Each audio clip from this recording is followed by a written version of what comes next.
गुरुर्ब्रह्मा गुरुर्विष्णु गुरुर्देव महेश्वर गुरुसाक्षात् परं ब्रह्म तस्मै श्री गुरवे नमः।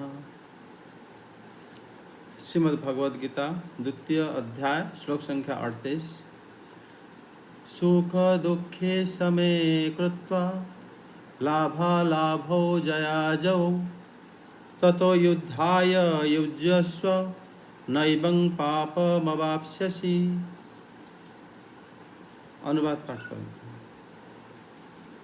जय पराजय लाभ क्षति और सुख दुख को समान मन करी एथर तुमे युद्ध करने को प्रस्तुत हो जाओ। एपरि युद्ध कले तुमे पाप भागी हेब नहीं। हरे कृष्ण। हरे जय श्री कृष्ण। जगन्नाथ। जय जगन्नाथ। एथिरे ये जो श्लोक रे श्री भगवान बुझौछन्ति कि असुख दुखे समे तुल्ये कृत्वा राग दोषौ अकृत्वा इति एतत्। शंकराचार्य पाद इस श्लोक रे कहउछन्ति कि सुख दुख समान तुल्य जे भाबिला ता मध्यरे राग द्वेष एवं लाभ हानि जय पराजय ये सबू आपे आपे माने समान भाव रे प्रकाशित होता है। एवं तापरे से जदि युद्ध पाई चेष्टा करती एभली युद्ध जदि किए करि थाए ताले से पापर भागी हुए नहीं।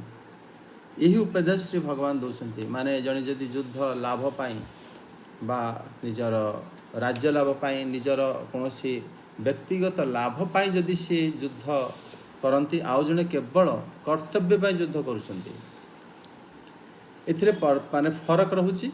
से कथाटा जगार श्री भगवान सम शब्द कहीकि श्लोक कहते कि सुखे दुखे समय कृत्वा। श्रीधर स्वामीपाद कहते कि जो सुखाद्य अभिलाषित हित्वा स्वधर्म बुद्ध्या युद्धयमान पापम न प्राप्यसी इत्यर्थः। माने भाव एया कि सुख आदि अभिलाषा को त्याग कले स्वधर्म बुद्धि रे ए प्रकार युद्ध जदि तुम्हें करिव ताहले तुमको पाप हब नाही। जदि आमे माने सुख एवं दुख जो अभिलाष आमर इच्छा रहुची सेटा जदि आमे त्याग करिबा ताहले आमर निज भितरे स्वधर्म वृद्धि हुए। माने ए धर्म आमे करिबा उचित और से प्रकार कर्तव्य रे जदि आमे युद्ध करंती ताहले से पाप माने हब नाही। ए कथा श्री भगवान ए श्लोक रे कहउछन्ते। जेमिति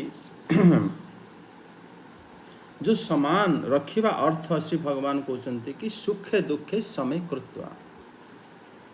समान समान भाव रे राग द्वेष रु रहित हेबा सुख जहार कारण लाभ आउ एवं जय एवं अनुराग मध्य रही थाए सेटा को त्याग करिया पे श्री भगवान कहउछन्ते।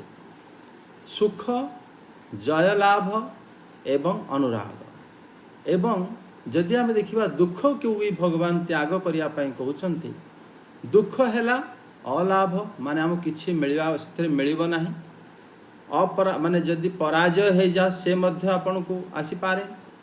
एभली भावे द्वेष माने कहा को ईर्षा आदि जदि सेटा को छाड़ी देई कि तुम युद्ध पाई तैयार हवा उचित बा युद्ध करिवा उचित। ए कथा श्री भगवान ए जगार कहउछन्ति।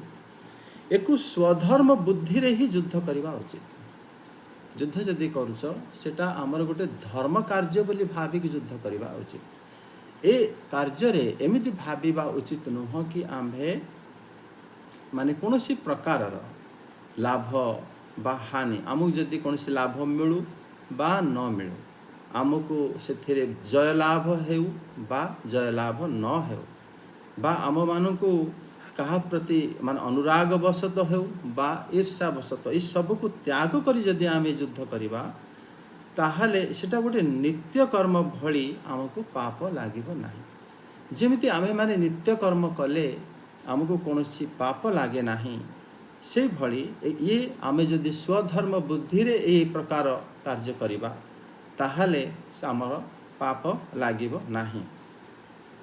एकु श्री भगवान माने कहउछन्ति कि जेमिति आम्भे माने जदि माने राज्य लाभ रु जदि आम्भे माने युद्ध करिबा ତାହେଲେ ଗୁରୁ ବ୍ରାହ୍ମଣ ଆଦି ବଦ୍ଧର ମାନେ ଅଧର୍ମର ଭାଗୀ ନିଶ୍ଚିତ ରୂପେ ହେବା।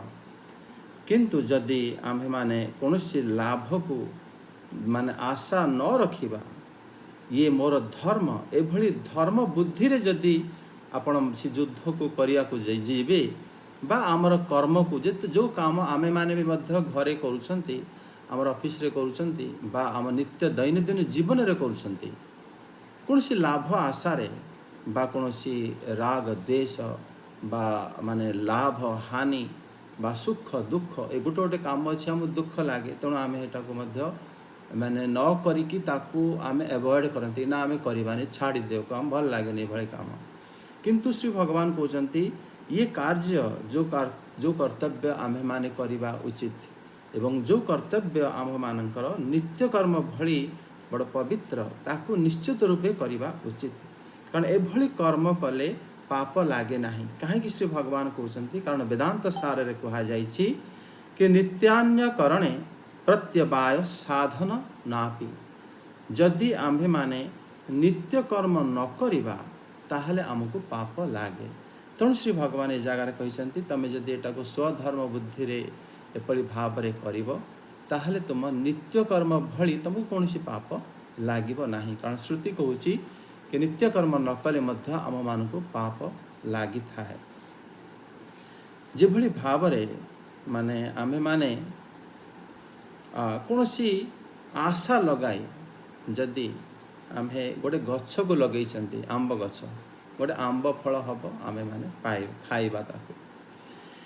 କିନ୍ତୁ ଆମ୍ବ ଗଛ ଯେତେବେଳେ ଆମେ ଲଗାନ୍ତି ତାର ଛାଇ ଏବଂ ତାର ଗନ୍ଧ ଆମେ ନ ଚାହୁଁଥିଲେ ମଧ୍ୟ ସ୍ୱତଃ ଆମକୁ ପ୍ରାପ୍ତ ହେଇଯାଇଥାଏ।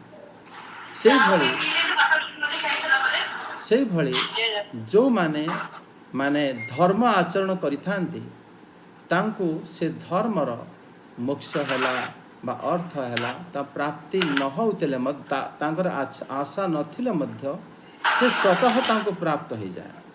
ତେଣୁ ଏଭଳି ଭାବରେ ଶାସ୍ତ୍ରର ମାନେ ବାଣୀ। ତେଣୁ ଆମ୍ଭେମାନେ ଯେଉଁ କାର୍ଯ୍ୟ ଆମେ କରନ୍ତି ତାକୁ ନିତ୍ୟକର୍ମ ବୋଲି ଭାବି ବା ସିଏ ଗୋଟେ ଆମର ଧର୍ମକର୍ମ ବୋଲି ଭାବି ଆମ୍ଭେମାନେ ତାକୁ କରିବା ଉଚିତ। ଏବଂ ସେଇ କଥା ଶ୍ରୀ ଭଗବାନ ଏ ଜାଗାରେ କହୁଛନ୍ତି।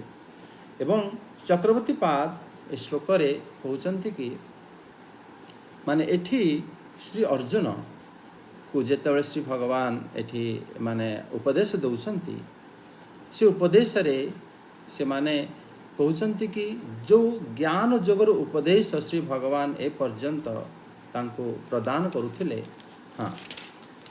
ମାନେ ଚକ୍ରବର୍ତ୍ତୀ ପାଦ କହୁଛନ୍ତି କି ଜୟ ଏବଂ ପରାଜୟରୁ ଆମକୁ ରାଜ୍ୟ ଲାଭ ହେଇପାରେ ବା ରାଜ୍ୟ ହାନି ହେଇପାରେ। ଜୟ ଶବ୍ଦ ଜୟା ଜୟ ଶବ୍ଦରେ ଆମେମାନେ ହେଇପାରେ କିମ୍ବା ତୁମେ ରାଜ୍ୟକୁ ଲାଭ କରିବ, ଏବଂ ପରାଜୟ ହେଇପାରେ କି ତୁମ ରାଜ୍ୟକୁ ତମ ହାତରୁ ଚାଲି ଯାଇପାରେ। ରାଜ୍ୟ ଲାଭ ଏବଂ ରାଜ୍ୟ ହାନି ଏ ଦୁଇଟା ମଧ୍ୟ ସୁଖ ଏବଂ ଦୁଃଖର କାରଣ ହେଇପାରେ। ତେଣୁ ହେ ଅର୍ଜୁନ, ବିବେକ ଦ୍ୱାରା ବିଚାର କରି ଏ ସବୁକୁ ସମାନ ବୋଲି ଭାବିବା ଉଚିତ ଏବଂ ତୁମେ ଯୁଦ୍ଧ କରିବା ଉଚିତ।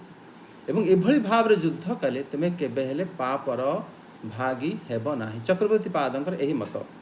ଏବଂ ଭକ୍ତିବିନୋଦ ଠାକୁର ଏ ଶ୍ଲୋକରେ କହୁଛନ୍ତି କି ନିଜର ଯେଉଁ ସୁଖ ଦୁଃଖ ପାଇଁ ଆସକ୍ତି ରହିତ ହେଇ ଯୁଦ୍ଧ କଲେ ସେ ଯୁଦ୍ଧରେ ମାନେ କୁଟୁମ୍ବ ଜନକୁ ଯେଉଁ କରିବାର ଯେଉଁ ବଦ୍ଧ ତମେ ଚିନ୍ତା କରୁଛ ସେ ସବୁ ମାନେ ବଦ୍ଧର ପାପ ଜନିତ ଯେଉଁ ଅପକର୍ମ ବା ସମ୍ଭାବନା ତାହା ରହିବ ନାହିଁ। କାରଣ ତୁମେ ସେ ଯୁଦ୍ଧରେ ସୁଖ ଦୁଃଖ ଆସକ୍ତି ରଖିନାହ।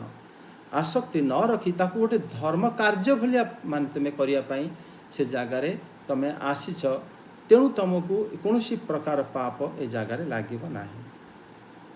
ଭକ୍ତିବିନୋଦ ଠାକୁର ଆଗେ କହୁଛନ୍ତି କି ଯେ ସୁଖ ଦୁଃଖ ଲାଭ ହାନି ଜୟ ପରାଜୟ ସମାନ ବୋଲି ଭାବିଲେ ଯେତେବେଳେ ସିଏ ଶ୍ରୀକୃଷ୍ଣଙ୍କ ନିର୍ଦ୍ଦେଶରେ ସ୍ୱଧର୍ମ ପାଳନ କରିବେ ତେଣୁ ସେ କୌଣସି ପ୍ରକାର ପାପର ଭାଗୀ ହେବେ ନାହିଁ।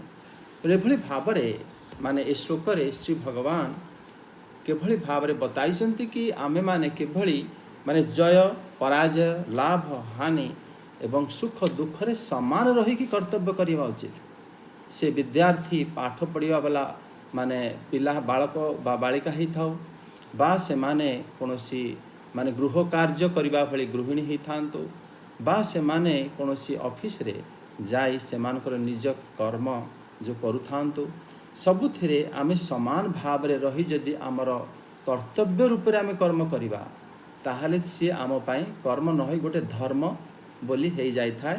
ଏ କଥା ଶ୍ରୀ ଭଗବାନ କହୁଛନ୍ତି ଏବଂ ସେଭଳି ଧର୍ମରେ ଆମେମାନେ ମୋକ୍ଷକୁ ଲାଭ କରିଥାନ୍ତି। ଏ ଶ୍ଲୋକରେ ଆମର ଶ୍ରୀ ରାମାନୁଜ ଆଚାର୍ଯ୍ୟ ପାଦ କହୁଛନ୍ତି କି ଏବଂ କୁର୍ବାଣ ନ ପାପମ ଅବାପ୍ସ୍ୟସି ପାପମ ଦୁଃଖ ରୂପମ ସଂସାରଂ ନ ଅବାପ୍ସ୍ୟସି ସଂସାର ବନ୍ଧନାତ୍ ମୋକ୍ଷ୍ୟସେ ଇତି ଅର୍ଥ। ସେ କହୁଛନ୍ତି କି ଏଭଳି ଭାବରେ ଜଣେ ଯଦି ମାନେ କର୍ମ କରେ, ତାହେଲେ ଦୁଃଖ ରୂପର ସଂସାର ତୁମକୁ ପ୍ରାପ୍ତ ହେବ ନାହିଁ, ତୁମେ ସଂସାର ବନ୍ଧନରୁ ମୁକ୍ତ ହେଇଯିବ।